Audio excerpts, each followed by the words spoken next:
Dicionário de Deus, parte 8. Há 8 domingos, na verdade há 9 domingos, nós estamos falando sobre o Dicionário de Deus. Para vocês que estão a primeira vez na casa de oração, vai dizer, puxa vida, então se é parte 9, eu já perdi 8 capítulos dessa série, né? Quem está acostumado com Netflix, né? Então eu não vou entender nada. Vai entender, fique tranquila, tá? Fique tranquila que você vai entender. Mas essa é uma série que Deus colocou no nosso coração, de melhorar a nossa comunicação com os céus. Então nós estamos falando palavras em que quanto mais profundo a gente conhece essas palavras, mais a gente consegue entender o que os céus quer falar com a gente. É mais ou menos assim: se você quer falar uma língua fluente, você precisa ter um vocabulário mínimo. Quando você tem esse vocabulário mínimo, você consegue se comunicar. Então nós vamos falando esses vocabulários aqui, vocabulário do céu, e você vai tendo uma comunicação melhor com os céus, tá? Quais foram as palavras que nós já falamos aqui?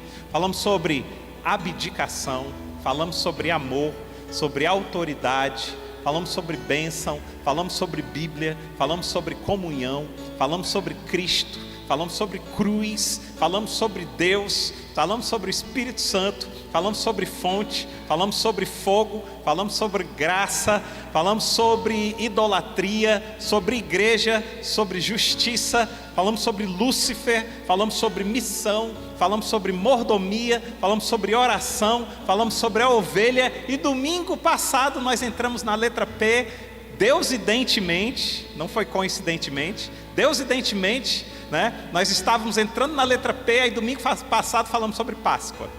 Olha que coisa linda, nada programado.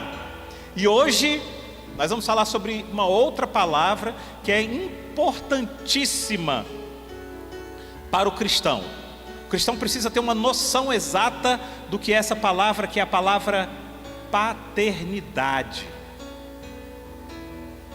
Você pode não ser filho, você pode não ser pai ainda, você pode não ser mãe, talvez você não tenha planos de ser mãe, talvez você não tenha planos de ser pai, mas você é filho. Todos nós somos filhos. Mas antes de falar de paternidade, eu quero começar com uma frase muito forte, que me fez ficar refletindo sobre um bom tempo. Presta atenção nisso, querido.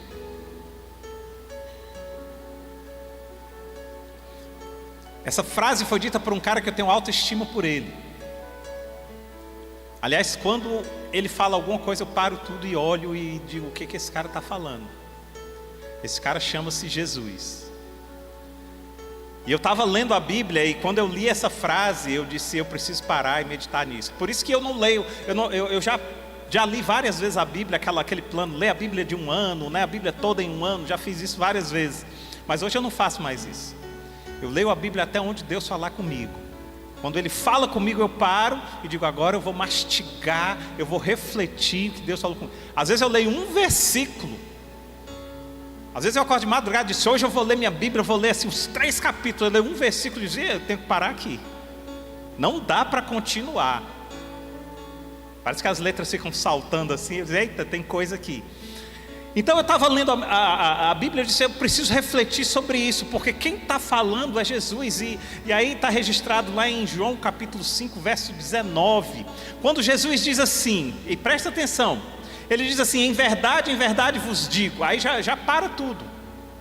Quando eu leio uma coisa que, quem é que está falando? Jesus, e o que é que ele está dizendo? Ele diz, em verdade vos digo, eu disse, para tudo. Porque se Jesus está falando algo e ele está reforçando, porque no grego, quando você queria reforçar alguma coisa, no grego você repetia. Em verdade, opa, ele tá reforçando algo, ele está enfatizando algo. Então Jesus vai enfatizar algo aqui muito importante. Por isso que Paulo diz assim, alegrai-vos, outra vez vos digo, alegrai-vos, porque ele está falando no grego e ele está reforçando, ele está dizendo, eu estou reforçando o que eu estou dizendo. Então Jesus em João capítulo 5, verso 19, ele diz assim, em verdade vos digo, que o filho nada pode fazer de si mesmo, senão somente aquilo que vir fazer o pai, porque tudo que este fizer, o filho também semelhantemente o faz. Uau! Quando eu li isso aqui, eu disse: preciso mastigar isso, preciso entender. Por que eu preciso entender? Porque eu preciso ter a minha comunicação com os céus de forma plena. Eu preciso entender o que a Bíblia está querendo me passar.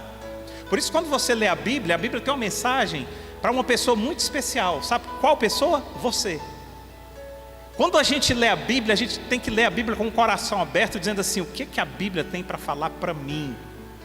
Não é assim: se o meu vizinho lesse isso, se o meu marido lesse isso, se a minha esposa visse. Não, é para você. É você quem está lendo. Deus está falando com você. E é a sua hora. É a sua hora de escutar. Então, primeiramente aqui, eu quero começar com o contexto. Por que Jesus disse isso? Jesus tinha acabado de curar um paralítico, mas teve um problema. Qual foi o problema? Ele curou no sábado. E aí, quando Jesus cura o paralítico no sábado, os judeus, vendo isso, começam a perseguir, começam a tentar matar Jesus. Ei, o que isso tem a ver comigo nos dias de hoje? Porque Jesus curou num sábado. Os judeus naquela época, 2000 anos atrás, tentaram matar Jesus porque ele curou num sábado.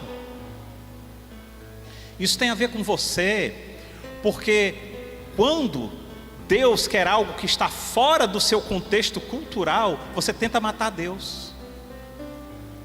Percebem? Então, quando Deus vai ao encontro do que você já aprendeu culturalmente, você não olha as maravilhas do que Ele está fazendo, você olha a cultura do que você aprendeu. Jesus tinha acabado de curar um paralítico, que coisa maravilhosa, mas culturalmente ninguém podia fazer nada no sábado. E agora? Percebe que nós somos assim de vez em quando? Alguém fala algo maravilhoso de Deus, mas só que você aprendeu lá no passado que não era isso. Então você começa a relutar e aí você mata as maravilhas de Cristo.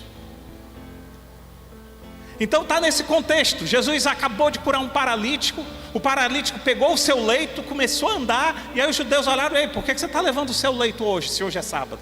Ele disse: não, porque aquele que me curou, ele disse: pega o teu leito e anda. Os judeus sabiam que ele era paralítico, mas os judeus se incomodaram porque ele estava carregando o leito. Os judeus não tiveram a hombridade de falar: cara, mas como foi isso? Por que você está andando? Que milagre foi esse? Então muitas vezes nós rejeitamos o milagre, porque o milagre vai de encontro com a nossa própria cabeça, com o que a gente crê. Por isso que a ciência não crê na religião, porque a ciência precisa provar milagres, quando na verdade milagre não se prova. O próprio milagre é a prova de si mesmo. Por isso que os judeus olham para o cego, aquele cego, os publicanos, e dizem assim: ei, o que aconteceu com você? Ele disse: eu não sei não, eu era cego e agora vejo. Mas como é que isso aconteceu? Me dê uma prova. Ele olha e diz: cara, a prova é que eu vejo. Como é que eu vou ter prova? Percebe? Então a ciência nunca vai conseguir explicar a religião, porque o milagre, ele por si só, ele se revela. Mas qual é a prova? Está aqui a prova. Não, mas como é que você prova? Está aqui a prova. Eu era cego, agora eu vejo. Então Jesus, nessa perspectiva, Jesus agora é ameaçado de morte. Então ele diz lá no verso 19: em verdade eu vos digo, que o filho nada pode fazer de si mesmo, senão somente aquilo que vir fazer o Pai. Porque tudo que este fizer, o filho também semelhantemente o faz. Aqui Jesus começa a falar de paternidade para os judeus, mas é algo mais profundo do que isso. Jesus está dizendo para os judeus o seguinte: que apesar, presta atenção que novamente a Bíblia vai falar comigo 2000 anos depois. Jesus está dizendo o seguinte para os judeus: ei, apesar de vocês serem zelosos pela lei, apesar de vocês serem politicamente corretos, apesar de vocês cumprirem rigorosamente o que o pai de vocês ensinou, deixa eu dizer uma coisa para vocês: vocês não conhecem o Pai. Apesar de vocês fazerem tudo certo, vocês não conhecem o Pai, porque o filho faz aquilo que vê o Pai fazendo. Eles não viam o que o pai estava fazendo e, consequentemente, eles não podiam fazer nada. Então preste atenção em uma coisa: os judeus estavam fazendo muitas coisas ali. Os judeus estavam indo ao templo, os judeus estavam orando, os judeus estavam jejuando, os judeus estavam tentando matar Jesus. Olha o tanto de coisa que eles estavam fazendo. Mas Jesus diz para eles: vocês não podem fazer nada. Por quê? Porque, querido, pela visão dos céus, existem duas coisas que você pode fazer. Presta atenção nisso. Aquilo que é de si mesmo e aquilo que você imita o Pai fazendo. Você só pode fazer duas coisas: aquilo que você faz por si mesmo ou aquilo que você vê o Pai fazendo. Mas aquilo que você faz de si mesmo, na visão dos céus, não tem valor nenhum. O filho nada pode fazer de si mesmo. É Jesus quem está dizendo isso. De si mesmo você não pode fazer nada, querido. Então, se você está andando por si mesmo, se você está indo de acordo com a sua cabeça, pastor, mas eu acho que está dando certo, querido, é de si mesmo. Se você acha que você está indo na direção correta, mas é uma direção própria, se você está dando direção própria aos seus próprios planos, pela ótica do mundo você pode estar até prosperando, você pode até achar que está dando certo. Pastor, mas eu estou ganhando tanto dinheiro, querido, mas pela ótica de Deus você está estático. Por si mesmo ninguém pode fazer nada.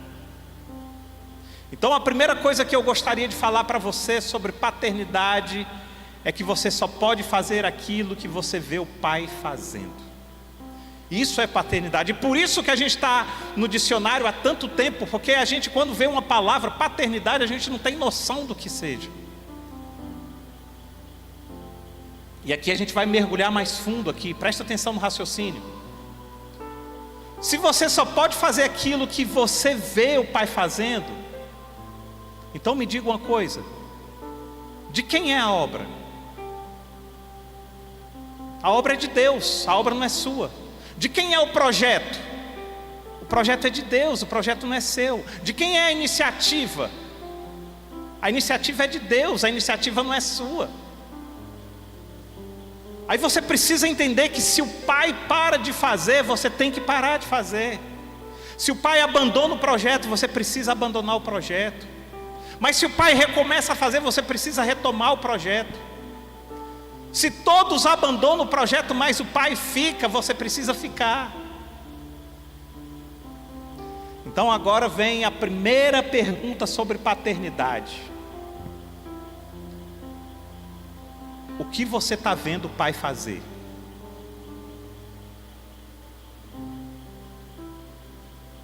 O filho só faz aquilo que ele vira o pai fazendo. O que você está vendo o pai fazer? Se você não está enxergando o trabalho que o pai está executando na sua vida, querido, você está trabalhando às cegas.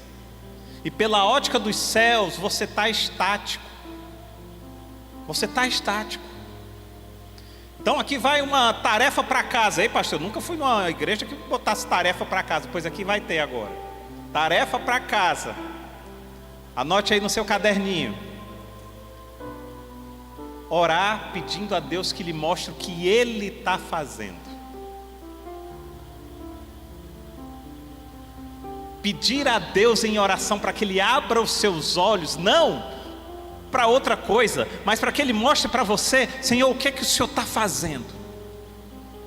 Tarefa 1. Tarefa 2: juntar-se ao que Ele está fazendo. Porque não é só olhar e ver o que Ele está fazendo. Você precisa se juntar à obra.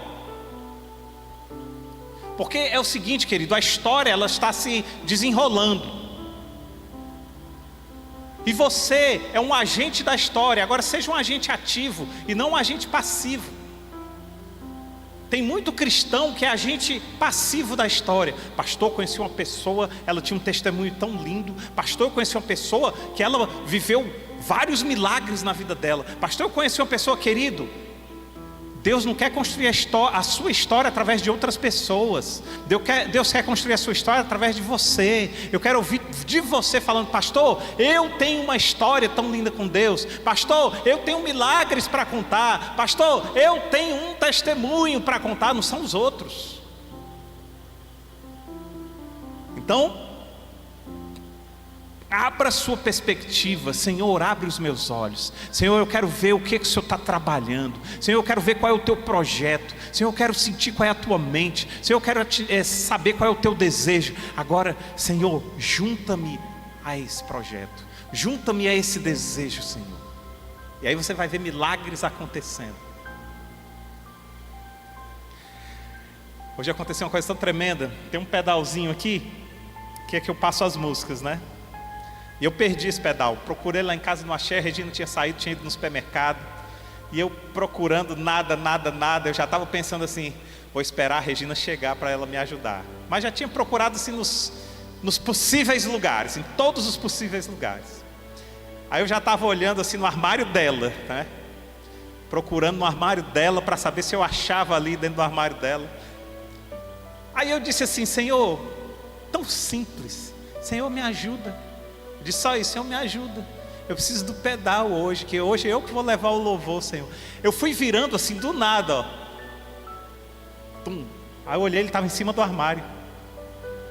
Aí eu disse: glória a Deus, simples assim, que maravilha, sabe? Mas me mostre que isso foi um milagre. Me comprove cientificamente que foi um milagre. Para quê? Você não vai crer, querido.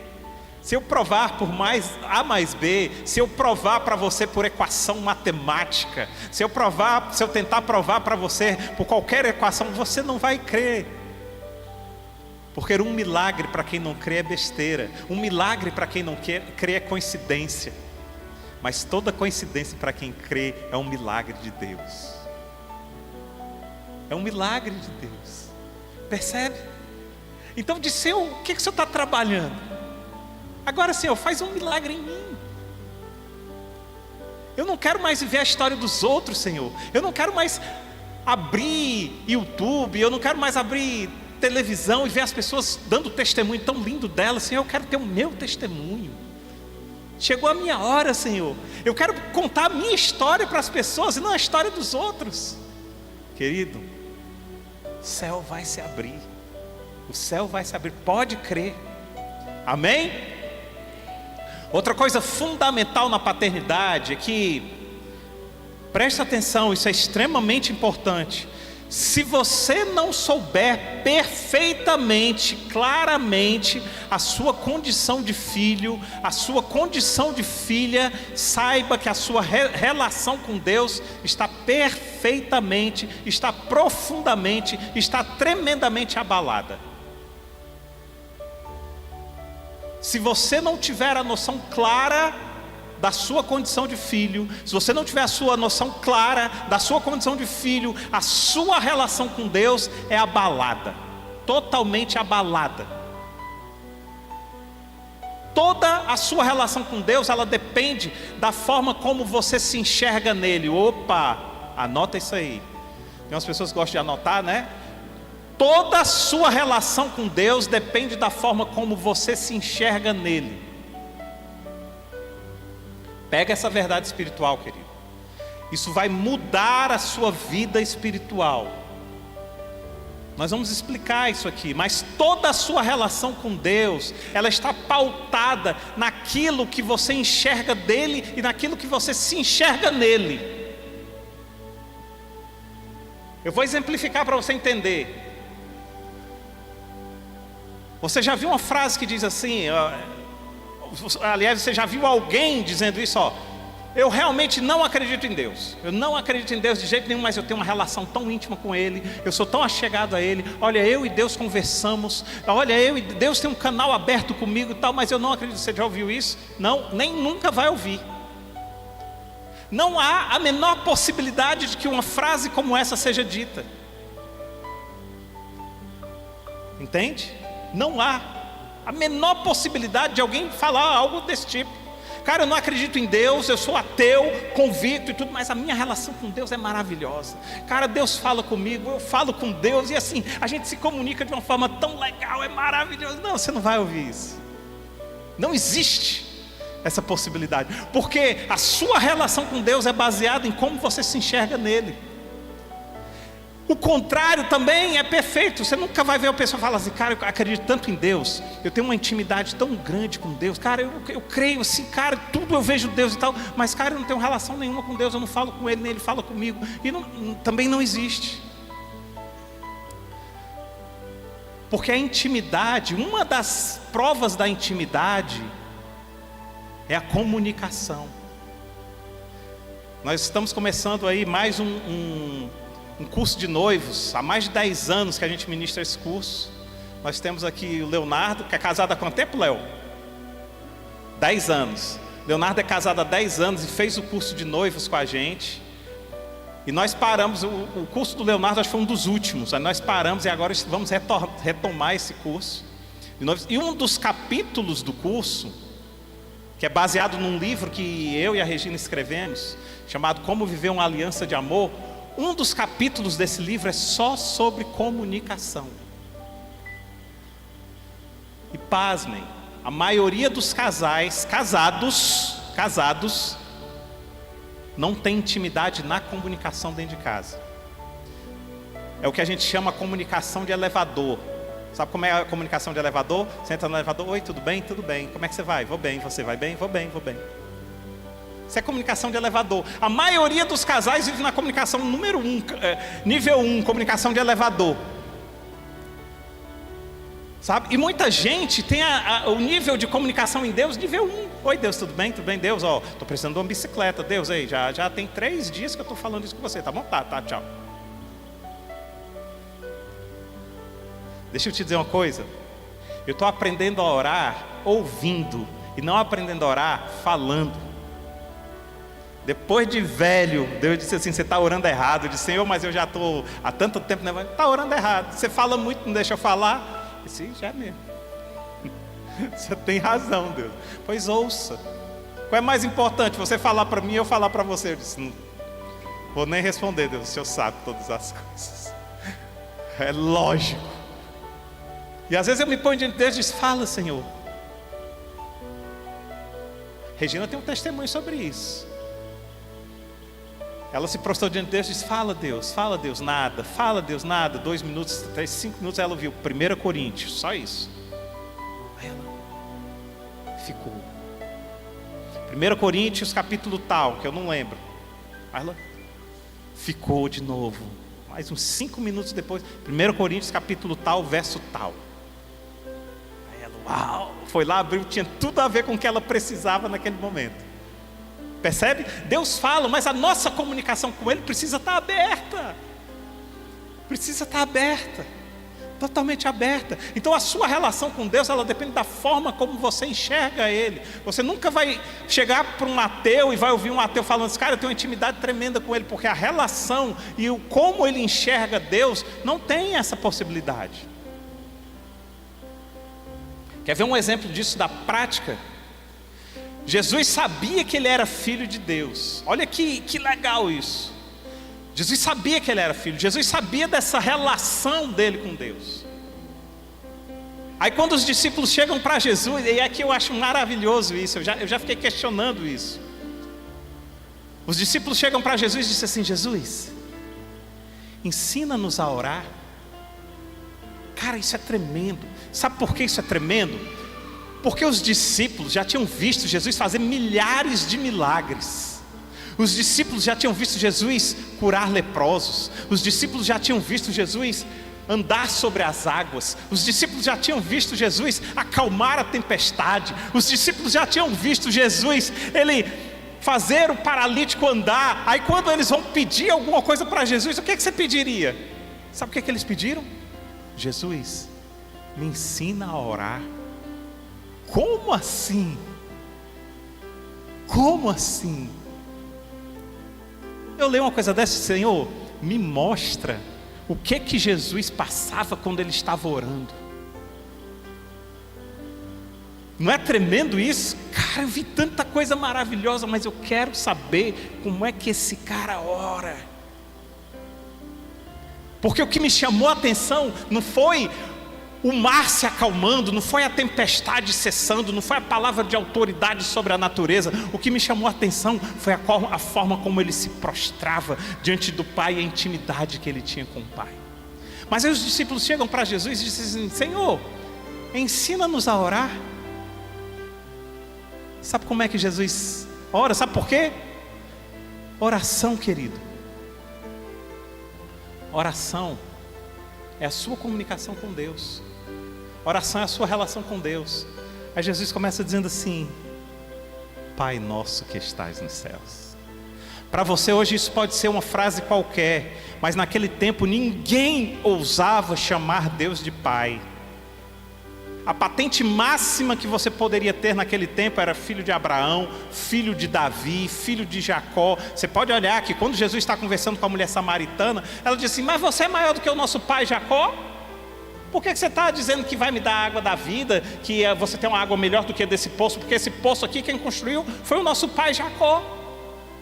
Ela estava se colocando num ponto máximo que ela podia, para chegar e finalizar a conversa, para Jesus falar assim: não, eu não sou maior do que Jacó. Quem era maior do que Jacó?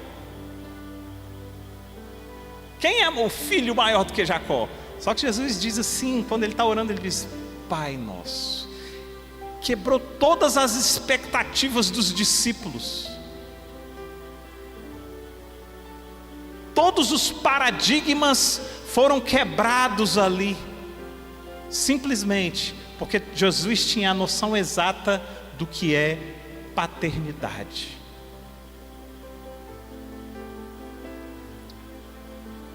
Então, quando você ora, se você não tem a noção exata de que você é filho amado, de que você é filha amada, a sua oração sempre será distante e será rasa. E cuidado, querido, muito cuidado, porque a cultura, ela quer nos distanciar cada vez mais. Cuidado com a cultura que você aprendeu. Nós começamos falando de cultura, estamos falando de paternidade, mas a cultura, ela tenta te distanciar. Enquanto Jesus nos mostra que uma das características da intimidade é o acesso direto. Ele já ora direto, Pai Nosso, ele já vai direto. A cultura atual nos diz assim: peça para a mãe que o filho responde. Como assim? Como assim? Então quer dizer que eu vou abrir mão de um encontro pessoal? Porque presta atenção, querido, grava isso, pode anotar: oração é um encontro pessoal. Oração é um encontro pessoal que você tem com Deus. Então quer dizer que eu vou abrir mão do meu encontro pessoal para ser tratado através de recadinho? Não. Está vendo como a gente não percebe? Está vendo como a gente não raciocina? Como a gente não pensa?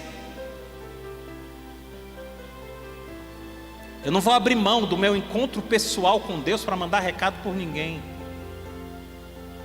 Ei, irmã, você ora por mim? Aí você vai responder assim: oro, mas você tem orado por você mesmo? As pessoas pensam que o pastor ele tem um superpoder, sabe? Acha que porque sobe aqui em cima, não, o pastor é o ungido, é não sei o quê. Aí chega: pastor, o senhor pode orar pelo meu casamento? Aí eu digo: posso. Você tem orado? Tenho, pastor. Ah, então pode contar com a minha oração junto com a sua. Não, pastor, não tem orado. Ah, querido, a minha oração não tem poder nenhum maior do que a sua. Nenhuma. Aliás, a autoridade dentro do seu casamento é sua e não minha. Às vezes eu estou descendo lá no meu condomínio, no elevador, aí eu estou com um violão aqui, estou com tal, estou com a Bíblia aqui. Aí, vai para a igreja? Reze por mim, viu? Reze por mim. Como quem diz assim: agora eu estou protegido, alguém está rezando por mim? Eu digo: sempre. Mas você tem feito isso? Aí parece que é dar aquela respostinha: sim, tem. Ah, tá bom. Reze pela minha casa, ore pela minha casa. Querido, a maior autoridade da sua casa é você. Você que tem que ter o seu encontro pessoal. Mas peça para a mãe que o filho responde. Como assim, cara? Eu vou mandar um recado para a mãe mandar um recado para o filho responder para a mãe mandar para mim. Cara, eu quero um encontro real e direto com ele. Está vendo como a gente não percebe? Como a cultura nos impregna, mas pior, a cultura nos distancia. Quando Jesus ora, ele diz assim: Pai nosso, Paizão. No grego é Abba, Paizinho querido. Não faz sentido.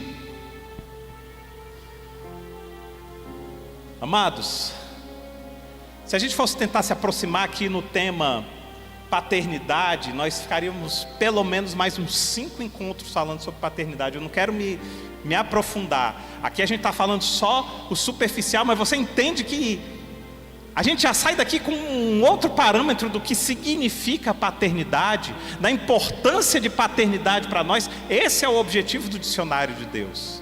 O dicionário de Deus é que você, quando você entende uma palavra que Deus quer falar para você, se alguém chegar para você e falar assim: ei, seu problema é paternidade, você fala: caramba, eu entendo o que é isso. Ou você mesmo já detectar e falar assim: eu preciso resolver esses problemas de paternidade que eu tenho. Mas eu quero finalizar com paternidade. Eu quero finalizar paternidade com mais uma coisa aqui.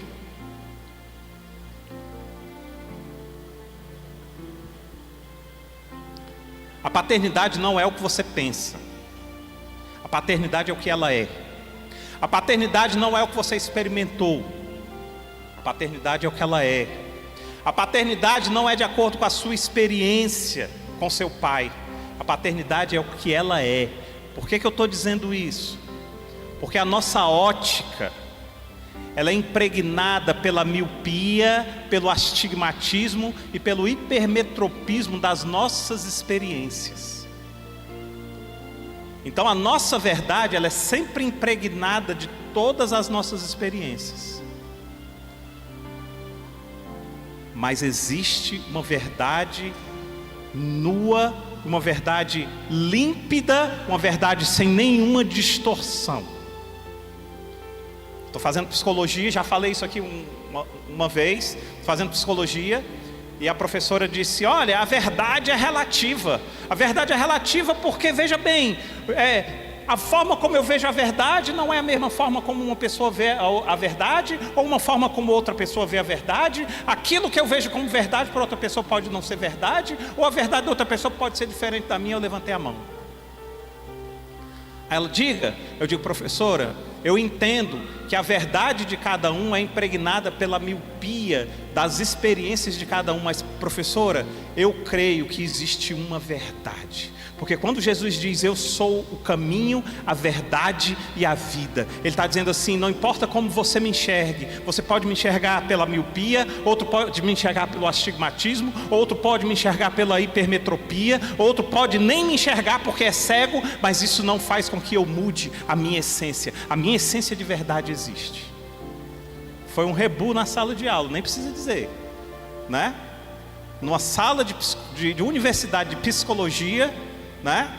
200 já se levantaram para me atacar, mas eu pelo menos tentei falar algo para eles. Mas sempre no final vem um e diz: ei, tu é crente, é? Aí eu mando as minhas coisas no final: sou. Ah, eu vi quando você falou, deu vontade de dizer: por que você não disse também? Mas a verdade, ela existe.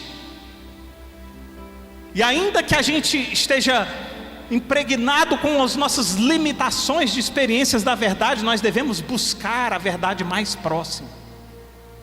Então, o seu conceito de paternidade está diretamente relacionado com a forma como você foi criada com o seu pai, criada pelo seu pai. Aprenda isso. Todo mundo aqui está puxando na memória como foi que eu fui criado pelo meu pai. Está puxando, não é isso? É bom, e é para isso mesmo que eu estou falando isso. A sua visão de paternidade, ela é de acordo com a visão de paternidade que você tem através da criação do seu pai. Mas a boa notícia para você, querido, É que a paternidade de Deus é muito além disso e não depende das circunstâncias do mundo para que seja definida. Independente se seu pai foi maravilhoso, independente se seu pai foi presente, independente se seu pai te deu carinho, independente se seu pai te deu amor, independente se seu pai foi ausente, independente se ele te abandonou junto com a tua mãe, independente se ele te tratou mal, independente se ele abusou de você, a boa notícia é que a paternidade de Deus é maravilhosa, é perfeita. Essa é a boa notícia. Percebe? A Bíblia, ela nos deixa muito clara uma história de paternidade. Através da história do filho pródigo. Eu acredito que todos aqui conheçam a história do filho pródigo. Mas o mundo, ele está construindo uma nova história que eu acho que ninguém de vocês nunca deve ter ouvido essa frase que eu vou dizer agora. A Bíblia nos conta sobre o filho pródigo. O pai ficou presente lá, o pai ficou esperando ele de braços abertos. E quando ele voltou, ele recebeu tudo novo.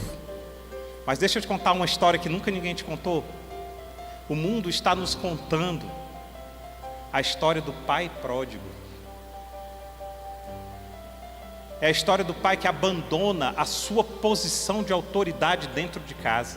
O filho abandonou a sua posição de filho. O filho pródigo, quando ele foi embora, ele abandona a sua condição de filho. Mas o pai pródigo que o mundo tem produzido hoje, ele abandona a sua condição de autoridade dentro de casa. Está tentando repassar isso para a mãe. E a mulher está achando ótimo. Ei, acabou de sair uma pesquisa agora dizendo que o índice de estresse e de depressão das mulheres nunca foi tão alto na história como está sendo agora. Sabe por quê? A mulher está assumindo trabalho que não é dela. A mulher está tentando ter um controle da casa, achando que está muito bom esse controle da casa. Ei, resultado, estresse, sobrecarga, coisa que não é sua. A mulher é ajudadora. Ah, pastor, agora o senhor está sendo machista. Não estou sendo machista não. É a Bíblia quem diz isso. E quando eu digo que a mulher é ajudadora, eu não estou jogando responsabilidade para a mulher, não estou jogando algo ruim para a mulher, muito pelo contrário. A responsabilidade é do marido. A Bíblia diz que a mulher tem que ser submissa. E o que é submissa? Submissa é estar na mesma missão. E quem dá a missão é o homem. Só que o que acontece? O homem não dá missão nenhuma. E a mulher, como tem responsabilidade, ela diz assim: qual é a missão? Não tem missão, não tem missão. Ninguém está no leme do barco, então eu vou pegar o leme.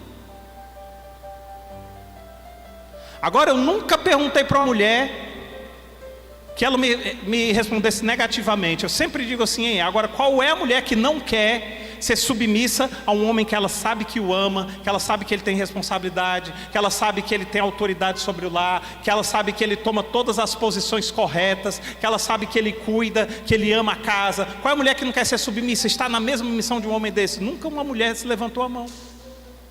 Mas o homem agora é um pai pródigo. Não tem as suas responsabilidades como marido, não tem as suas responsabilidades como pai, não tem as suas responsabilidades como homem. E aí o que acontece? A mulher diz: alguém tem que ter. E ela toma lugar, o lugar que deveria ser dele. Existe um livro, é muito antigo esse livro, nem sei se tem mais. Resumindo o livro, você não precisa nem mais ler, eu já vou dar o spoiler logo. Pode botar mais um livro lido aí na sua... Chama-se O Silêncio de Adão. A pergunta base do livro é a seguinte: quando a cobra tentou Eva, em que a cobra chegou para Eva e disse assim: ei, aquela árvore ali, aquela ali que você não pode comer e tal, onde é que estava Adão? E o livro chega a uma conclusão interessante. Isso não é tese, mas isso é interpretação, e eu acho interessante essa interpretação. O livro diz assim: sabe onde é que estava Adão? Ao lado de Eva. Sabe por que Adão estava ao lado de Eva? Porque a Bíblia não diz que Eva pegou a maçã e levou até Adão. A Bíblia diz que Eva pegou a maçã e deu a Adão. Então isso não é lei, mas isso é uma interpretação interessante. No seguinte sentido: cara, cadê a autoridade do homem de pular em cima da cobra e dizer: ei, na minha casa não. Ei, peraí, com a minha família não. Que história é essa? Foi isso que Josué fez. Josué estava vivendo num tempo em que toda a cultura estava indo contra Deus.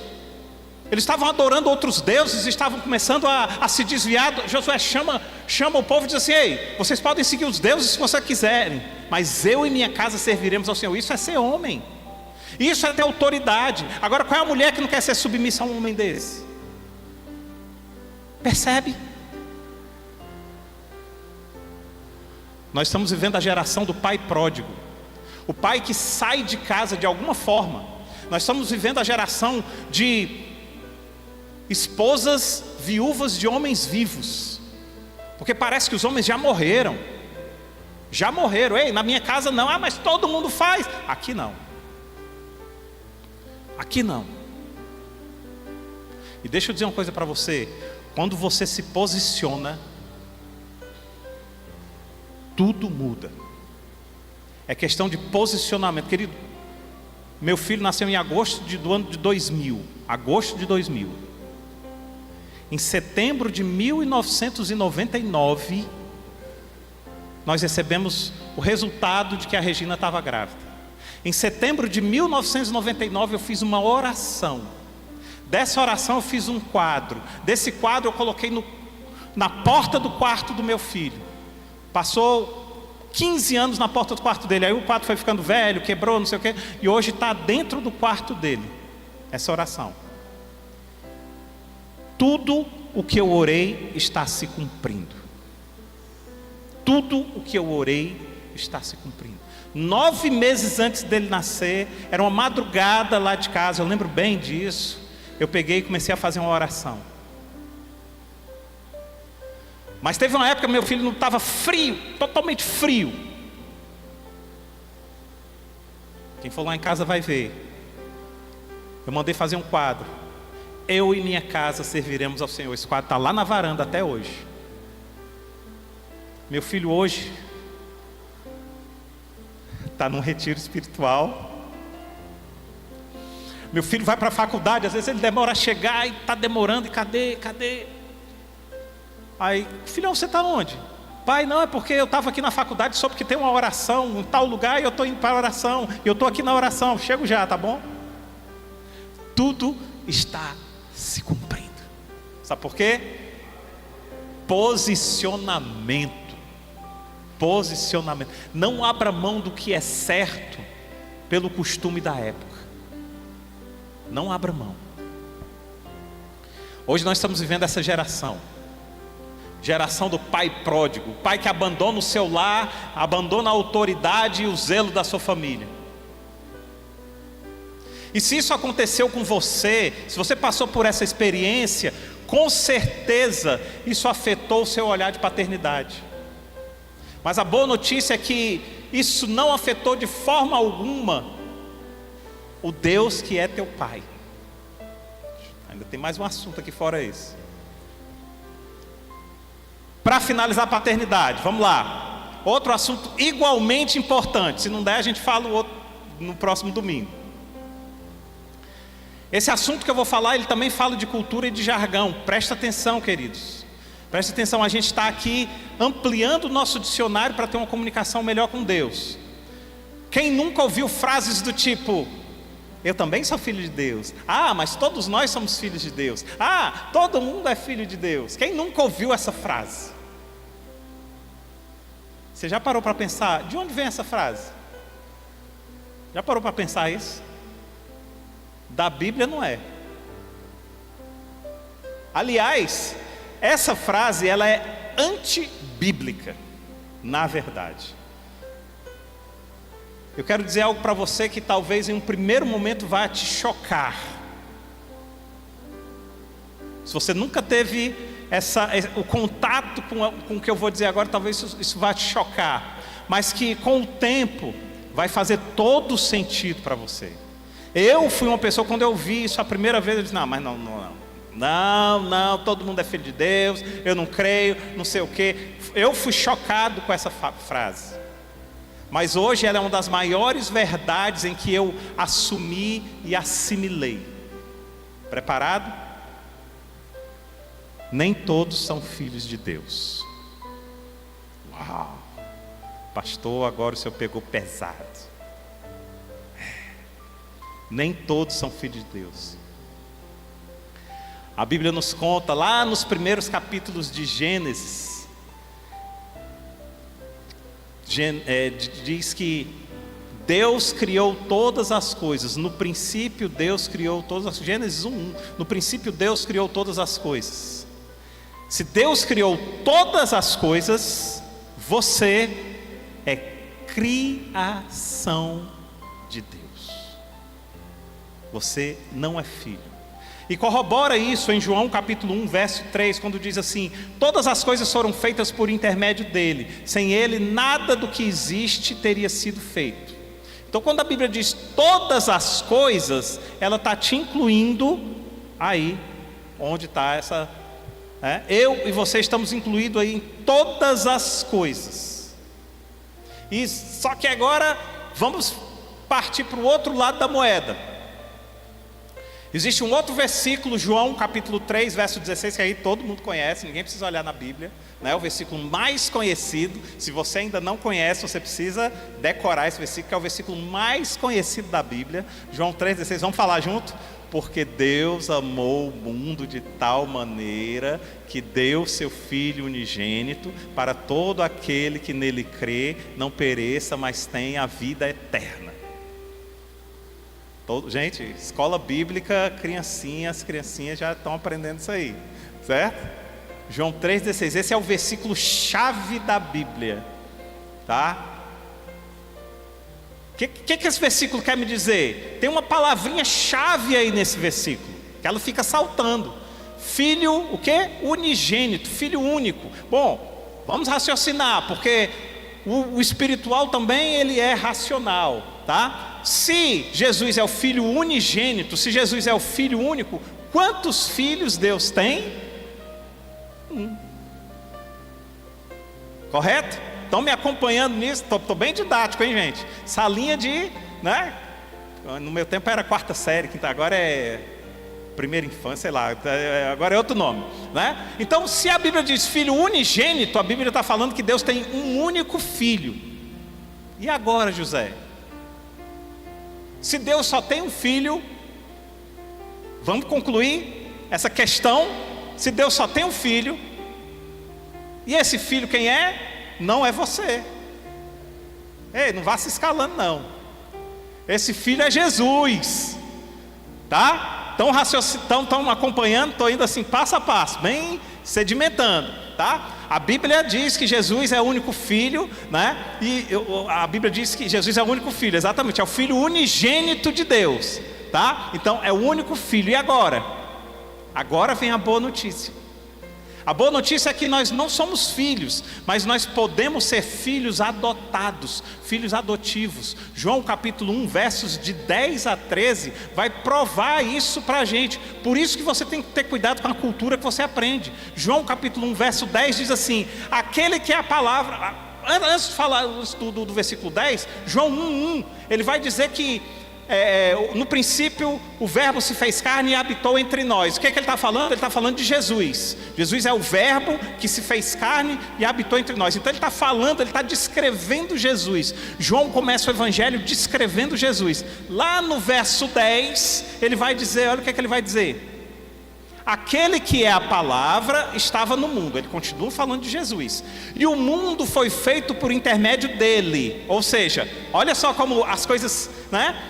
Lá em Gênesis diz que Deus criou, a palavra criou todas as coisas. Ele está dizendo assim, e a palavra, o mundo foi feito através dele. Então nós somos criaturas, ele criou todas as coisas. Mas o mundo não o reconheceu. Veio para o que era seu, mas os seus não receberam. Contudo, verso 12, aos que o receberam, aos que creram no seu nome, deu-lhes a autoridade de se tornarem filhos de Deus.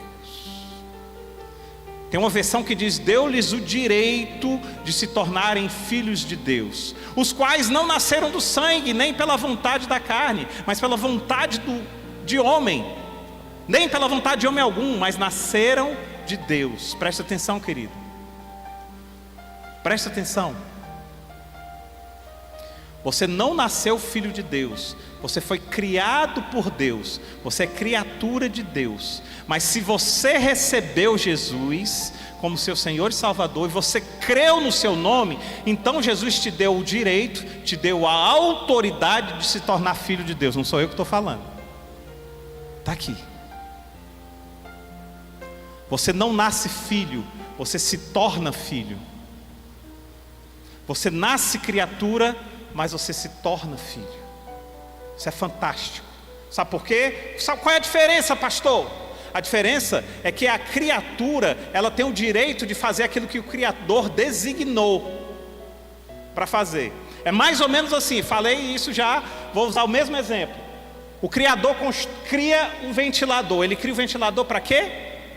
Para fazer vento. De repente o ventilador para de fazer vento. Qual é a autoridade que o Criador tem sobre a criatura? Destruir a criatura. Cara, eu vou refazer aqui da forma que eu quero, vou destruir e fazer outro. Por isso que quando a gente olha lá no Velho Testamento, que Deus diz assim: ei, destrói tal coisa, Ele tem esse direito, porque são todos criaturas. E a criatura, ela tem o direito de executar aquilo que o Criador a construiu para fazer, a criou para fazer. Estão me acompanhando? Então a criatura, ela tem o direito de fazer aquilo que o Criador a designou para fazer. Mas o filho, ele tem direito à herança. E qual é a herança? A vida eterna. Percebe a diferença? Essa é a diferença, queridos. É isso que não explicam para você. Mas agora você já tem isso ampliado no seu dicionário. O verso 13 diz assim: os quais não nasceram do sangue, nem pela vontade da carne, nem pela vontade de homem algum, mas nasceram de Deus. Você não se torna filho quando você nasce, mas você se torna filho quando você deixa Deus nascer em você. Ei, vou repetir só para você entender. Você não se torna filho quando você nasce, mas você se torna filho quando você deixa Deus nascer em você. Uau! Tem muita coisa para mastigar, hein? Vai ficar gravado isso aí. Assista várias vezes. E quando você se torna filho por adoção, você se junta a uma nova família. E quando você se junta a uma nova família, sabe o que você enfim pode dizer? Pai nosso que estais nos céus. Só pode dizer Pai nosso quem é filho. Porque quem não é filho, quando diz Pai Nosso, está mentindo. Está mentindo. Porque Deus não é Pai de todos. Deus é Pai daqueles que o receberam.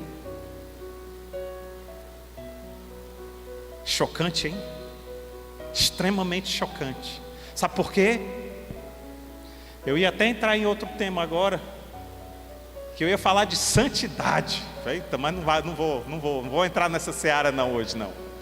Depois de paternidade você falar de santidade, é demais para o Tico e o Teco aqui, né? Mas olha só, é chocante, porque quando você descobre que você não é filho ao nascer, que você é filho quando você deixa nascer, isso requer uma atitude. Isso te chama a tomar uma atitude. Isso é paternidade.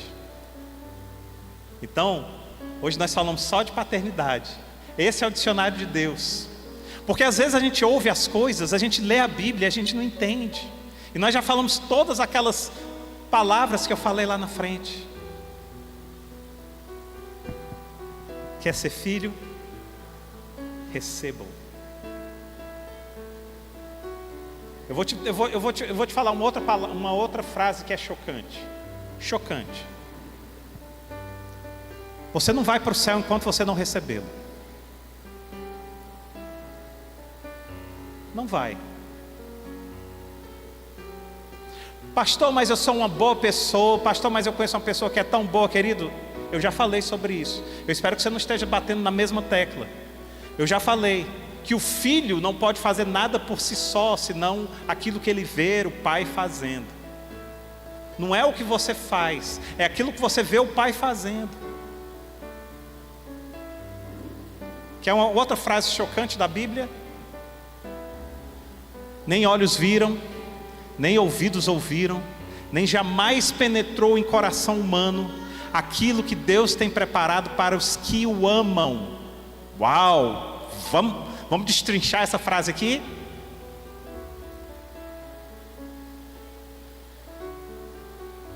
Às vezes eu estou no computador e o computador ele tem aquela tela de descanso, né? Eu chamo tela de descanso. A coisa mais linda do mundo, são paisagens lindas. Aí você desliga o computador, quando você liga de novo é outra tela de descanso, uma paisagem geralmente. E eu vejo algumas paisagens que eu digo, Senhor, que paisagem linda, que paisagem maravilhosa. Aí logo me vem o Espírito Santo dizendo assim: se o seu olho já viu, o que Deus tem preparado é melhor do que isso. Porque olhos jamais viram e ouvidos jamais ouviram, nem jamais penetrou em coração humano aquilo que Deus tem preparado para aqueles que o amam. Mas presta atenção, porque isso vai ser chocante, querido. Porque a verdade, ela precisa ser dita, ainda que choque. Deus não preparou isso para todo mundo. E Deus não preparou isso para aqueles que Deus ama, não. Deus ama a todos, mas o que Ele está preparando é para os que amam a Ele. Meu Deus, como é que eu nunca prestei atenção nisso? Deus ama todo mundo, mas o que Ele está preparando não é para todo mundo, não é para quem Ele ama, é para aqueles que amam a Ele. Percebe?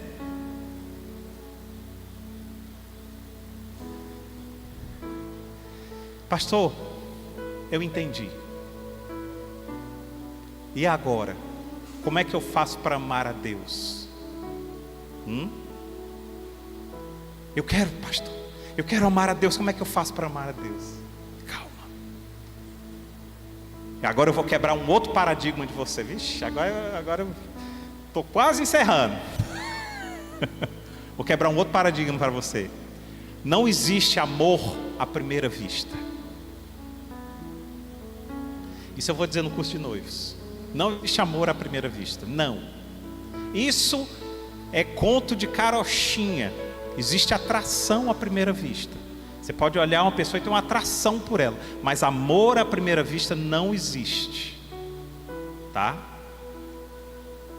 Porque o amor, ele requer relacionamento. O amor, ele requer caminhada. O amor, ele requer você estar junto. O amor requer que você conheça. Então, se você quer amar a Jesus, se você quer amar verdadeiramente a Deus, comece a andar pertinho. Não sai mais de perto, não. Senhor, vem, eu quero te amar, eu quero te conhecer. E quando eu te conheço, querido, deixa eu te dizer uma coisa. Vou usar a dona Fernanda como exemplo. Que a dona Fernanda, sempre que ela fala do seu Odailton, ela fala com um amor tão grande. E sempre que o seu Odailton fala da dona Fernanda, eles falam de um amor tão grande pelo outro. Então vou usar os dois aqui como exemplo. De alguma forma, o seu Odailton conquistou o coração da dona Fernanda. E de alguma forma, a dona Fernanda conquistou o coração do seu Odailton. Mas deixa eu te dizer uma coisa. Mais irresistível do que esse homem aí, mais irresistível do que essa mulher, é Jesus. Se você se deixar conhecer por Ele, você não irá resistir, porque Jesus é irresistível.